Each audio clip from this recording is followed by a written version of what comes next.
koalisinya, dan itu bisa terjadi kapan saja. Kita tidak berharap Anda hilang.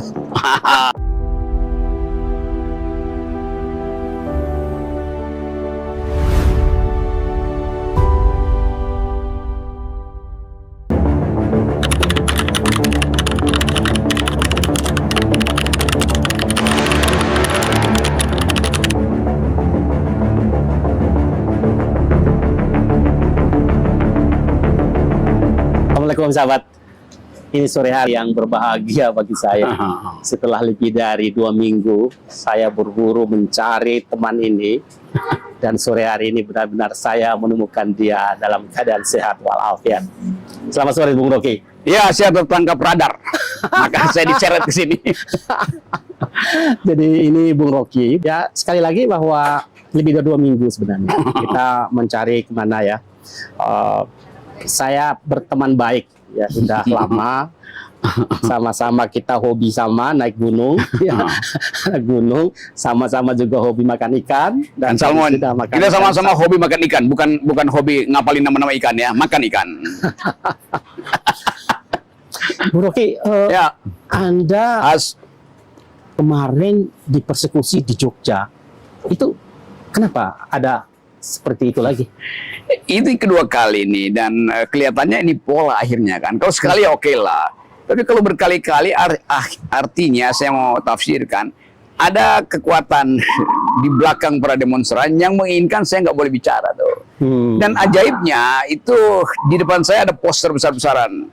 Kami pelajar dan mahasiswa Jogja menolak Rocky Gerung dan Refli Harun. Loh, yang undang saya mahasiswa dan HMI. Jadi ajaib misalnya tuh mereka mengatasnamakan pelajar, padahal saya diundang oleh pelajar justru. Jadi terlihat bahwa upaya untuk mempersekusi itu didesain oleh ada mastermind, kira-kira begitu tuh. Tapi sebelum itu kan di Mabes Polri juga ada yang mencoba. Ya, di Mabes Polri justru dihalangi secara fisik kan. Tapi saya baca tadi kata Pak Hasto, Sekjen PDIP, dia bilang yang menghalangi Rocky dan mendorong-dorong Rocky di Mabes Polri itu juga ekspresi kebebasan berpikir. Lo berpikir itu pakai otak, bukan pakai tangan dorong-dorong. Jadi dibenarkan oleh Hasto kan. Itu kan dulu cara Hasto membela kan. Nggak boleh orang mengucapkan pikiran lalu dihalangi. Yang boleh dia ucapkan pikirnya juga supaya ada dialektika. Ini dia nggak mau berpikir, tiba-tiba dia dorong saya tuh, dan itu banyak saksi di situ di Mabes Polri. Targetnya apa kira-kira? Ya menghentikan saya supaya nggak boleh bicara tuh kalau di Jogja begitu. Kalau yang Mabes Polri prinsipnya saya mesti ditangkap. Bahkan ada tagline-nya, tangkap Rocky Gerung hidup atau mati tuh. Nah, siapa yang menginginkan itu LSM yang namanya Gerakan Nasional Tangkap Rocky Gerung. Gimana ada LSM? Tujuannya nangkap orang. Iya, iya. Ya udah ngaco lah tuh. Dan itu kan setelah Bu Rocky diperiksa kan di Mabes Polri? Ya, habis saya diperiksa itu persis saya keluar dari gedung itu, lalu ya saya datang jalan pelan-pelan, disambut, apa kabar Pak Rocky, saya salamin, tiba-tiba salaman itu berubah jadi serangan fisik dalam bentuk dorong itu. Kira-kira polanya yang di Mabes Polri dan di Jogja itu kira-kira tujuannya sama? Saya kira sama tuh, karena yang di Polri itu adalah kader PDIP, yang di Jogja kader PDIP, karena itu saya tuduh aja bahwa ini Hasto punya kerjaan. Bukan Hasto secara pribadi, tapi sebagai ketua partai. Paling nggak dia lakukan apa namanya dalam hukum sebagai sekjen partai. Ya, act of omission, dia membiarkan. Dan sekarang dia justru menyuruh kan. Itu kacau. Itu partai politik loh. Partai politik itu fungsinya mengagregasi kepentingan lalu ucapkan di DPR, bukan halangi orang di jalan itu kan. Jadi PDIP sendiri nggak ngerti fungsi dia itu apa itu. Kalau menghalangi orang demonstrasi, menghalangi orang berpikir kan. Kalau Hasto sebagai sekjen PDIP itu kan berarti lembaga. Lembaga kira-kira kalau Hasto melakukan itu sebagai lembaga, juga targetnya apa? Mungkin karena saya terus mengkritik Presiden Jokowi yang adalah kader mereka tuh. Kan saya kritik Presiden sebagai presiden, as such itu kepala negara, bukan sebagai kader. Masa dia belain Jokowi sebagai kader? Terus saya kritik Jokowi sebagai kepala negara yang kebijakannya bisa membahayakan keamanan wilayah, karena saya tuduh dia menjual IKN, bisa menyebabkan kemelaratan buruh karena undang-undang Omnibus Law itu undang-undang ilegal tapi dia masih pakai. Jadi sebetulnya saya persoalkan Pak Jokowi sebagai kepala negara, bukan sebagai kader PDIP. Kenapa PDIP menganggap nggak boleh dikritik kader kita? Terus saya nggak kritik kadernya, saya kritik kepala negaranya. Itu yang pidato dengan ya, di buruh dengan buruh. Ya. Iya, saya sebut bajingan tolol. Sorry, bajingan tolol. Iya, tadi ucapin sekali lagi bajingan tolol. Oh, gitu. Ya karena itu kan ruang publik, saya boleh Iya. boleh bicara apa aja dong gitu. Iya. Kalau nggak setuju ya protes saja dan lakukan keterangan. Kenapa Saudara Rocky kenapa menyebut bajingan tolol? Harus saya terangkan. Tapi yang ada di publik hanya potongan bahwa sebut bajingan tolol. Dia nggak tahu atau mereka belaga nggak tahu. Bajingan tolol itu kesimpulan dari uraian saya yang panjang lebar tentang status IKN dan status Omnibus Law. Yang dua-duanya ngaco. Jadi saya bilang itu kebijakan yang tolol. Yang buat siapa? Ya bajingan pasti yang buat kan. Kan bukan malaikat yang bikin ketololan kan. Dan Bung Rocky diperiksa itu atas dasar bajingan tolol itu. Yang beredar itu adalah sebajingan tolol yang dianggap itu menghina presiden. Tapi itu nggak mungkin kan itu delik aduan yang udah dihapus di KUHP, bahkan KUHP baru nggak begitu lagi. Akhirnya Senin kemarin itu Barreskrim sendiri bikin konferensi pers bahwa saya tidak diperiksa karena menghina presiden. Itu nggak ada delik. Yang ada adalah menyebarkan berita bohong. Jadi kira-kira yang dia maksud dia langsung sebutin saya akan dituduh atau yang disangkakan adalah Undang-Undang Nomor 1 tahun 1996 yaitu menyebarkan kebohongan. Dan kita tahu undang-undang itu adalah undang-undang yang dibuat pemerintah Belanda untuk mencegah orang berupaya untuk memerdekakan diri kan. Ya. Jadi itu undang-undang yang dipakai untuk melindungi ratu Belanda pada waktu itu. Dan Jokowi kan sendiri sudah mengatakan bahwa dia kerja saja, dia itu hal biasa gitu. Saya kira bagus sebenarnya Pak Jokowi waktu itu mengatakan, ini kan soal kecil itu. Ya. Lalu kenapa dibawa ke markas besar? Itu kan problemnya. Saya mau kerja aja. Kalau mau kerja ya kerja aja. Kenapa dipidatokan lagi itu di forum pidato kenegaraan Presiden 17 Agustus kan? Kan Pak Jokowi di halaman pertama baca itu kan. Bahwa saya tahu saya ditolol-tololkan segala macam. Ya itu artinya semacam sinyal bahwa dia marah kan. Ngapain itu? Kan mestinya pidato kenegaraan itu menimbulkan imajinasi orang tentang presiden berpikir tentang masa depan, tentang generasi itu. Ngapain soal beginian dimasukin dalam pidato? Ya. Dan jadi teks resmi negara. Ya, jadi Pak Presiden tidak mempersoalkan keluarganya, anaknya juga mengatakan ya ini urusan cilik-cilik katanya gitu. Itu tidak mempersoalkan. Ya polisi karena itu laporan publik, maka masuk akal kan mesti diproses. Tetapi tidak ditemukan dalam verbatim kemarin itu proses verbalnya tidak ada ditemukan bahwa saya menghina presiden itu. Jadi kelihatannya polisi akhirnya pindahkan sasaran deliknya itu ke arah menyebarkan berita bohong. Jadi kira-kira akan dibuktikan di situ bahwa saya berbohong soal IKN, bahwa IKN itu dijual oleh Presiden Jokowi. Saya berbohong bahwa Omnibus Law itu adalah ilegal. Jadi nanti saya mau buktikan itu kan. Nanti ya itu saya akan bawa datanya bahwa memang Presiden ada di Cina kok. Ngapain? Nyari investor artinya memarketingkan sesuatu supaya investor masuk. Bung Rocky udah tahu bahwa diperiksa tidak dalam hal penghinaan, tapi menyebar berita bohong itu dari pertanyaan-pertanyaan. Itu setelah saya habis diperiksa, juru bicara Barreskrim, bintang 1 dia terangkan bahwa bukan disangkakan atau diperiksa dalam hubungan dengan penghinaan, tapi penyebaran berita bohong. Itu ada di pers. Berapa pertanyaan waktu itu? Kemarin ada 42 dan belum selesai. Masih mungkin ada separuh lagi nanti. Kira-kira akan diperiksa lagi? Iya, karena memang belum selesai. Saya minta agak cepat karena saya ada acara. Karena udah sore. Tapi besok hari Rabu tanggal 13 saya diperiksa lagi dari pagi. Hari Rabu diperiksa lagi? Ya dia bilang kemarin baru 1/3. Jadi mungkin masih ada 2/3 lagi. Kira-kira berapa pertanyaan lagi? Iya mungkin 100 lagi. Ya karena Barreskrim udah memeriksa saksi faktanya 72 dan saksi ahli mungkin udah 50. Jadi dianggap saksi serius. Ahli 50? Ya. Hanya untuk ini memeriksa 50 saksi ahli? Ya karena ada 26 laporan di seluruh Indonesia jadi disatukan sehingga ya terpaksa mesti dibikin lebih rumit kira-kira. Ada 26 laporan pidana? 26 laporan pidana. Ada laporan lain lagi? Ada perdata ada 6 juga jadi kira-kira 32. 32 laporan. Ini udah masuk rekor muri nih. Satu kasus dengan 32 laporan. Dalam beberapa hari ini Bung Rocky kan hanya tampil ya apakah itu sembunyi-sembunyi atau tidak terlalu ingin dilihat atau tidak memenuhi banyak undangan. Tetapi dalam pandangan saya bahwa kenapa Bung Rocky ini bisa berteriak selantang ini, bisa suaranya sekeras ini, menurut saya karena pilar-pilar demokrasi itu tidak berfungsi baik. Iya. Sehingga ya seolah-olah Bung Rocky ini berteriak sendirian. Ya, dan karena itu saya selalu bilang, ya sudahlah, beliau ini kan dalam kondisi ini adalah aset demokrasi.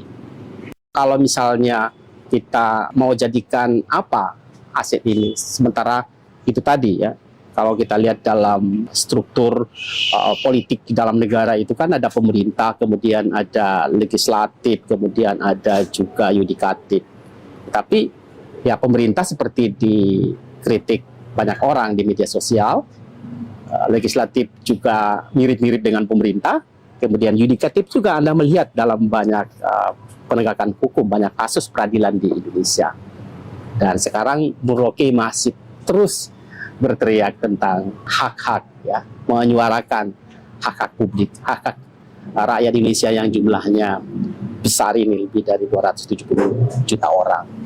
Bung Rocky, apakah setelah ini, atau ini juga adalah bagian dari cara untuk membungkam Anda tidak ribut lagi? Glenn, itu maksudnya. Sebetulnya nggak usah bungkam saya pasti berhenti bicara kalau ada partai oposisi yang bicara hal yang sama itu. Ya. Kalau ada pers yang betul-betul menjalankan fungsi jurnalisme, artinya nggak boleh ada yang menghalangi pers mengucapkan. Nggak boleh ada tekanan dari istana sehingga partai itu gagal atau gugup menjadi oposisi kan. Jadi selama itu nggak ada, maka mesti ada ya sebetulnya institusi yang mengambil alih itu. Nah, institusi yang nggak ada, maka saya anggap saya institusi oposisi aja kan. Jadi saya selalu percaya bahwa ini semacam percobaan di dalam demokrasi kita. Kalau pemerintah terus mengeluarkan kebijakan publik, maka setiap orang yang merasa terganggu dengan kebijakan itu, dia boleh jadi oposisi sendiri kan. Dalam bentuk kritik. Kebetulan saya latar belakang saya akademisi, maka saya pakai metodologi ilmu pengetahuan untuk mengkritik kebijakan. Dan itu dijamin oleh konstitusi. Ya, itu pasti dijamin oleh konstitusi. Ya. Dan dijamin oleh masyarakat beradab. Ya. Kan semua produk kebijakan pemerintah, dia potensial untuk menghidupkan harapan atau mematikan harapan. Semua kebijakan presiden potensial untuk menjadikan rakyat bahagia atau membuat rakyat tidak bahagia. Ya. Membuat kesejahteraan atau justru menyebabkan kemiskinan. Dan itu fungsi dari sebetulnya critical citizen untuk mengevaluasi kebijakan publik. Lain kalau itu bukan tidak menyangkut nasib rakyat. Jadi semua kebijakan politik selalu mesti ditapis berdasarkan prinsip kritisisme. Itu aja kan. Ya, meskipun sudah banyak Anda katakan di luar pada waktu-waktu sebelumnya, IKN itu, mengapa Anda sebegitu konsisten mengkritik IKN? Saya hobinya sebenarnya bukan berpolitik. Saya hobinya tuh naik gunung, masuk keluar hutan, sama kayak khas itu kan. Jadi orang yang tahu bahwa IKN itu akan menyebabkan kerusakan lingkungan. Dan saya baca banyak literatur tentang potensi infrastruktur itu untuk menghilangkan diversity dari hutan, diversity dari culture. Maka saya ambil standpoint untuk terus mempersoalkan IKN. Jadi di dalam upaya mempersoalkan IKN, saya membela hak masyarakat adat, Dayak terutama tuh, dan hak makhluk lain untuk menikmati oksigen di Kalimantan tuh, atau bahkan hak bangsa Indonesia untuk dapat pujian dunia bahwa Indonesia memelihara paru-paru dunia. Nah sekarang paru-paru itu dirusak oleh kebijakan yang namanya IKN, yang akhirnya juga dipakai oleh Pak Jokowi untuk didagangkan ke luar negeri. Kenapa? Karena bisnis to bisnis tadinya nggak jalan. Pakai APBN juga kurang, akhirnya balik lagi cari investor yang bahkan ke Cina itu beliau mengatakan silakan pakai IKN, silakan duduki IKN, Anda boleh bangun dari parit sampai mungkin sistem intelijen. Kayak itu menjual negara namanya kan. Bahkan dengan konsensi 160 tahun itu. Dan saya dengar lagi bahwa undang-undang itu akan direvisi lagi. Kalau dia direvisi artinya dalam kalkulasi saya investor termasuk Cina dia nggak menghendaki sekedar disewa, dia mau memiliki itu. Jadi kelihatannya akan ada hak pemilikan. Itu kan bahaya tuh, potensi itu dalam jangka yang panjang. Dalam jangka panjang. Kan kalau dirubah tuh ngapain, itu udah tertinggi di hak guna usaha atau hak pakai. Jadi pasti investor menginginkan lebih dari itu, yaitu hak milik kira-kira. Itu bahaya. Dan IKN ini justru membabat membersihkan begitu luas wilayah hutan. Iya, itu artinya deforestasi kan. Ya. Sementara dunia justru lagi menghidupkan ide untuk tidak merusak lingkungan. Pak Jokowi justru gemar untuk memamerkan bahwa Indonesia isinya adalah beton, bukan hutan lagi kan. Itu soalnya tuh. Saya pernah mengajak teman-teman melakukan ekspedisi ke daerah adat di Kajang, di Sulawesi Selatan, Ya. di Bulukumba sana.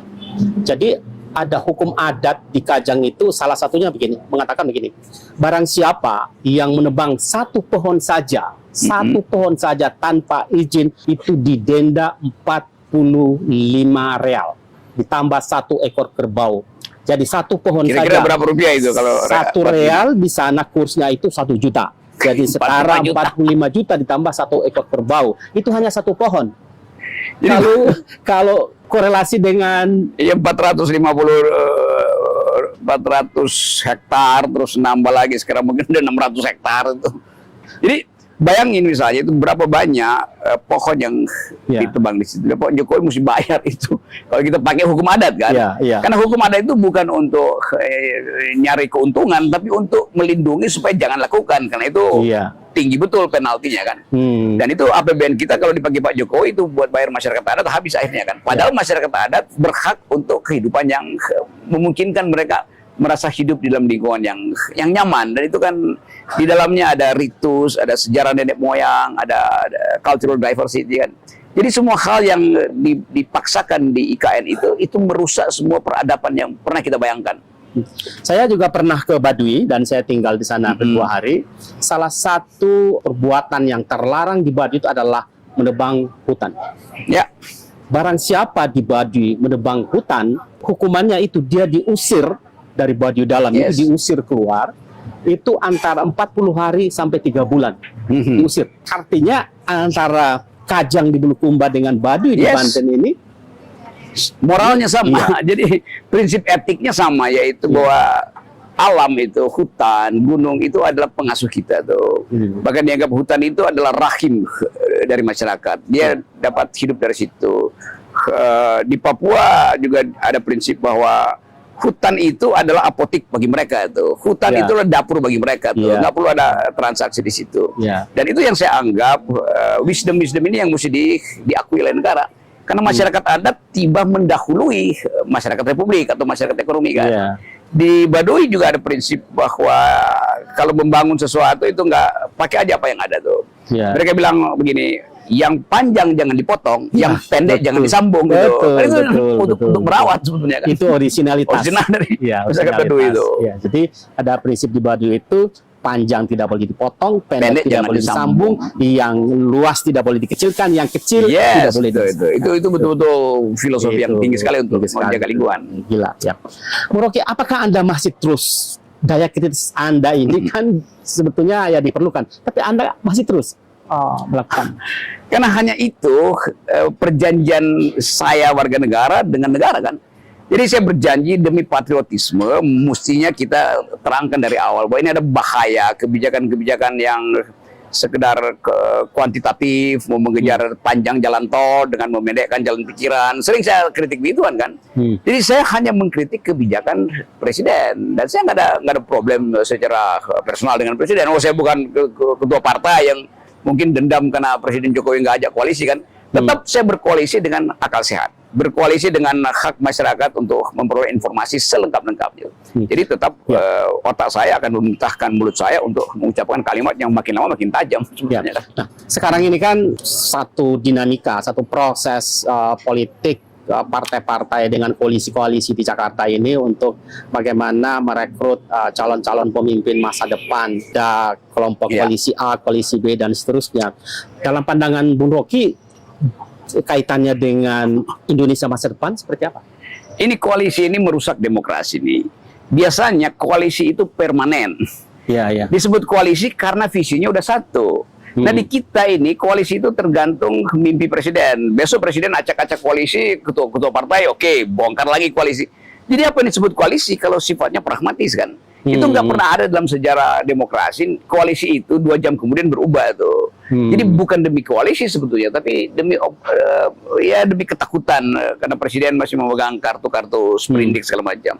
Nah itu konyolnya di situ. Tetapi yang lebih konyol lagi, saya udah 2 kali dengan teman-teman mengajukan judicial review ke Mahkamah Konstitusi supaya hilangkan 20%. Pergi pada 0%, supaya nggak ada orang yang calon presiden yang terpaksa mesti ikut berkoalisi kan. Jadi yang terjadi sekarang adalah karena thresholdnya 20%, maka partai-partai kendati visinya beda berupaya koalisi itu. Kayak orang yang nggak saling mencintai tapi tiba-tiba dipaksa untuk kawin oleh hansip kan. Kan itu intinya. Jadi 20% ini sebetulnya menghina akal sehat kita. Nah, saya terangkan pada mereka, kan kalian yang ingin 20%. Nah, sekarang kalian menggali lubang kalian sendiri kan. Mengubur diri sendiri itu dalam koalisi yang besok juga bisa berantakan. Jadi dari awal ide tentang kompetisi ini dibatalkan oleh aturan yang meminta supaya calon presiden harus 20%. Nah, itu konyol gitu. Wah, ini sistem presidensial. Thresholdnya 50+1, kalau dipilih rakyat 51%, jadi dia bukan karena ditentukan oleh koalisi yang memang lain. Kalau koalisi, bayangin misalnya bagaimana PKS mau berkoalisi dengan PDIP misalnya, tuh kan kacau kan, apa namanya, matsapnya udah beda, ngapain koalisi. Iya. Tadi saya bilang pemimpin masa depan seperti yang Anda harapkan itu dengan kritikan-kritikan selama ini, dengan apa yang terjadi dengan ingar-bingar hiruk pikuk koalisi ini, ada nggak?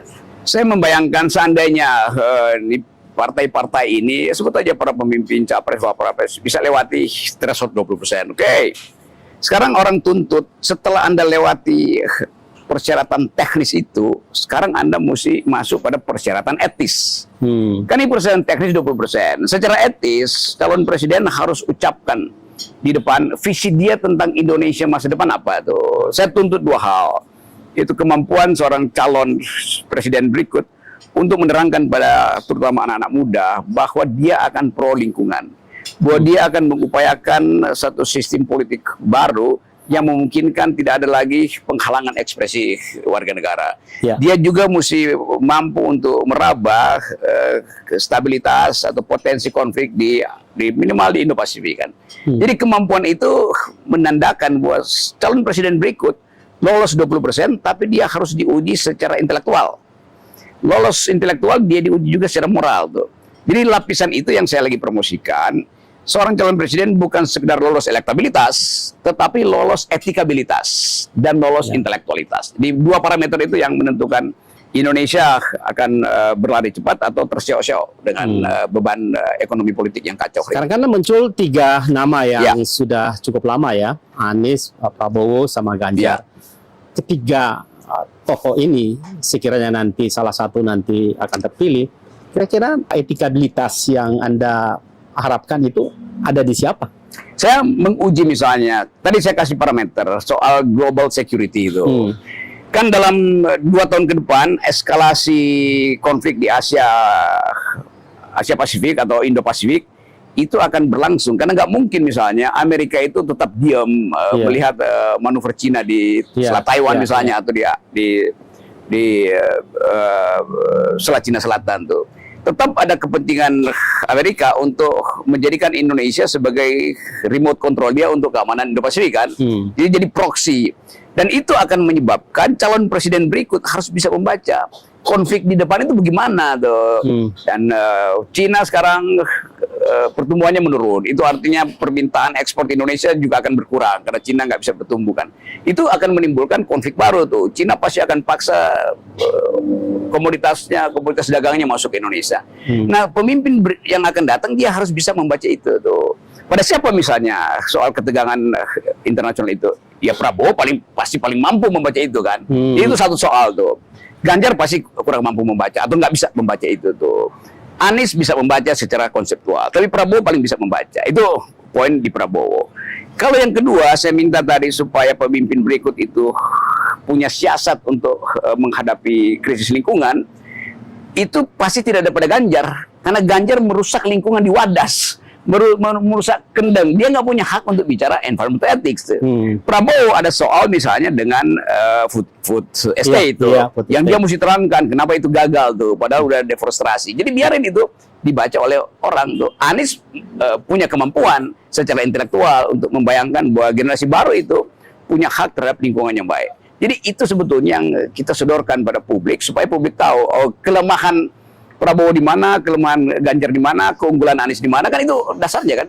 Jadi kita ingin, tadi saya terangkan, pemimpin itu secara etis dia bersih, secara intelektual dia tajam, baru setelah itu kita pilih elektabilitasnya tuh. Bung Rocky, tadi Anda menyebut Prabowo. Prabowo kalau melihat secara historis yang banyak juga dipersoalkan ya, ketika dia menjadi militer aktif terutama di zaman Pak Harto, itu kan juga ada persoalan. Apakah tokoh seperti ini atau masyarakat nantinya tidak peduli dengan urusan itu lagi dan mereka melihat Prabowo ke depan itu seperti apa? Atau memang Prabowo harusnya seperti apa? Saya melihat isu HAM ini akan diucapkan kembali. Tetapi buat Gerindra itu mudah dibantah. Karena Prabowo udah pernah jadi calon wakil presiden Ibu Mega. Jadi tidak adalah hak lagi PDIP untuk mempersoalkan itu kan. Itu berarti Ibu Mega dong yang salah tuh. Juga di dalam forum internasional kan kita bayangkan dulu Pak Prabowo kalau masuk Amerika itu akan mungkin pemerintah Amerika masih permisif, tapi LSM Amerika, masyarakat sipil Amerika akan hadang di Bandara Kennedy misalnya. Nah faktanya Prabowo udah bolak-balik ke situ tuh. Jadi sebagai isu dia udah hilang sebetulnya, dan kita tinggal tunggu apalagi yang harus dibebankan pada Prabowo tuh soal hak asasi manusia. Tetapi isu itu pasti akan diucapkan lagi. Dan Prabowo dengan mudah bilang ini, bahkan mereka yang mengkritik saya HAM sudah masuk semua ke dia kan. Budiman Sujatmiko, beberapa tokoh PDIP yang mempersoalkan. Jadi isu itu akan jadi justru konyol tuh, karena nggak ada lagi semacam keresmian untuk mempersoalkan HAM tuh. Apalagi apa namanya, DPR tidak lagi punya niat untuk membongkar kejahatan di masa lalu tuh. Jadi saya kira Pak Prabowo akan lolos dengan isu itu, dan isu itu mungkin akan tenggelam dengan isu lingkungan atau isu mungkin orang akan persoalin justru cara Pak Prabowo memberi keyakinan bahwa Indonesia bisa damai dan tidak terlibat di dalam konflik bersenjata di Indo-Pasifik. Bung Rocky, sejauh apa Bung Rocky mengikuti Prabowo, melihat Prabowo sampai saat ini, pemahaman Prabowo terhadap perekonomian Indonesia? Saya menganggap bahwa Prabowo punya ide tentang semacam otonomi dan berupaya untuk menciptakan sebut saja keyakinan bahwa dia bisa menyeberangkan Indonesia ke arah kemakmuran. Tetapi ada fakta yang juga dihadapi semua calon presiden. 1 minggu setelah mereka dilantik, hutang itu, bayar hutang 500 triliun nggak mungkin dinegosiasikan dalam 1 minggu kan? Kan beban hutang kita itu, beban bayar bunga aja 500 triliun tuh. Nah sekarang misalnya Pak Prabowo, setelah dia berkuasa, pasti ditodong untuk bayar hutang dulu oleh rejim yang baru tuh, oleh publik internasional. Itu artinya banyak hal yang mesti dia batalkan. Soal infrastruktur misalnya tuh, soal janji Pak Prabowo untuk meneruskan proyek Jokowi, kan itu mesti dibatalin kan. Jadi APBN akan jadi pengganjal utama atau jadi semacam pencegah Prabowo untuk meneruskan ide melanjutkan proyek-proyek Pak Jokowi. Jadi di dalam kampanye pasti Pak Prabowo akan katakan begitu, bahwa oke, ada kesinambungan, tetapi APBN kan nggak mungkin dipetik dari balik pohon jambu kan. Itu poinnya yang udah real tuh. Terus orang untuk naik kelas kan, raportnya kan harus bagus di level ini kan, misalnya untuk dari SMP ke SMA itu kan rapor SMP-nya harus bagus baru dia bisa dinyatakan naik kelas ya kan. Bagaimana Anda melihat Ganjar dalam hal ini? Apakah dia, pengalaman dia sebagai gubernur Jawa Tengah 2 periode itu memungkinkan dia atau sudah menjadi bekal yang cukup bagi dia untuk memimpin negara yang besar ini? Satu. Yang kedua, Anies juga yang dengan bekal menjadi gubernur DKI juga sudah memungkinkan atau cukup bekal bagi dia untuk memimpin negara ini. Oke, coba kita fair membandingkan Anies dan Ganjar. Undang-undang dasar kita memberi parameter. Presiden dia harus mampu memenuhi 2 tugas konstitusi. 1, cerdaskan kehidupan bangsa. 2, pelihara fakir miskin. Hanya itu perintah presiden. Coba kita tinjau itu dari reputasi Pak Ganjar dulu. Ganjar boleh menjadi calon presiden kalau dia udah penuhi 2 tugas tadi di Jawa Tengah tuh. Saya tunjukkan fakta. Rasio kemiskinan Jawa Tengah periode Ganjar itu 9%. Rasio nasional 8%. Artinya lebih bagus nasional daripada Ganjar. Makin tinggi rasionya itu artinya makin buruk kemiskinan. DKI waktu dipimpin Anies, rasio kemiskinannya adalah 7%. Jadi dari segi itu kita lihat bahwa Ganjar itu kemiskinannya jauh di atas Anies dan bahkan masih di atas rata nasional. Kalau kita lihat data berikutnya, selama Ganjar memimpin, Jawa Tengah itu adalah provinsi termiskin di Jawa. Kan itu dasarnya kan? Jadi sebetulnya Anies sebagai gubernur DKI lebih mampu menjamin kesejahteraan dibanding Ganjar. Anies poinnya 7, artinya rendah. Kemiskinannya Ganjar 9, artinya tinggi. Rata-rata nasional 8. Anies 7, Ganjar 9, nasional 8, artinya Anies mensubsidi Ganjar. Kan itu dasarnya kan? Jadi Ganjar lebih buruk sebetulnya. Nah kalau buruk ya nggak mungkin dong orang di Jawa Tengah dia buruk. Kenapa dia mesti memimpin Indonesia kan? Gitu. Karena kedua ini sama ya posisinya. Ya posisinya gubernur kan. Gubernur. Jadi kita beda dengan Prabowo yang tadi. Yes itu. Jadi kita nilai itu tuh. Jadi sebetulnya kalau kita mau fair, orang mesti bilang Ganjar Anda gagal di Jawa Tengah. Sampai sekarang misalnya soal pendidikan misalnya tuh. Pendidikan di DKI pasti bagus tuh, tapi orang akan bilang, iya kan Anies ibu kota itu kelas menengah. Oh iya, mengatur kelas menengah lebih rumit daripada mengatur kelas bawah tuh. Sebetulnya begitu tuh. Nah kalau kita lihat data di Jawa Tengah tuh, data 2 tahun berturut-turut ada kurang lebih 45 ribu anak usia SMA yang gagal masuk SMA di Jawa Tengah. Itu artinya hak pendidikan tidak bisa dilindungi oleh Ganjar. Jadi Ganjar gagal dalam 2 aspek itu. Mencerdaskan kehidupan bangsa dia gagal karena ada 45 ribu anak yang mestinya masuk SMA, gagal masuk SMA dengan segala macam alasan, terutama karena kemiskinan. Yang kedua, dia gagal untuk tadi menurunkan kemiskinan. Stunting juga masih tinggi di Jawa Tengah. Jadi tanpa ada sentimen, argumen ini cukup untuk membedakan. Jadi publik bisa menilai misalnya siapa yang berhasil di dalam urusan 2 perintah konstitusi itu, cerdaskan kehidupan bangsa dan pelihara fakir miskin. Dua-duanya adalah gubernur. Ya pasti orang bilang Anies lebih berhasil. Nanti orang bilang Rocky Gerung temannya Anies, bukan karena teman, tapi fakta statistiknya begitu tuh. Nah kalau kita samakan kembali, kita balikan lagi ketiga-tiganya dalam satu dari perjalanan Prabowo dari bawah sampai sekarang, perjalanan Anies dari macam-macam itu jadi rektor, jadi menteri, kemudian jadi gubernur. Perjalanan Ganjar jadi anggota DPR, kemudian jadi gubernur sampai sekarang. Kira-kira nilai Prabowo itu berapa saat ini? Berapa? Nilai Anies berapa saat ini? Nilai Ganjar berapa saat ini? Kalau saya lihat tuh, orang sampai sekarang Prabowo itu dielulukan orang. Karena orang melihat bahwa gila Prabowo ya, udah kalah tetap mau terus tuh. Jadi orang menilai apa sebetulnya spiritnya. Artinya dia daya tahan untuk berjuang besar sekali tuh. Nah daya tahan itu memungkinkan orang kasih nilai dia plus misalnya tuh. Bagian daya tahan ini kita mau lihat kalau dia daya tahannya sekuat itu, kenapa masih butuh dukungan Pak Jokowi? Kira-kira begitu kan? Jadi kalau sekedar daya tahan dan kita bilang oke, itu pasti 10 daya tahannya. Tapi butuh dukungan Pak Jokowi. Itu mungkin teknik pemasaran Pak Prabowo kan. Jadi kita kasih nilai 8 misalnya. Oke, lumayan lah itu. Anies justru diuji sekarang karena dia berupaya untuk ditekan, tapi dia makin melompat kan. Sama kedudukannya 8 juga kan.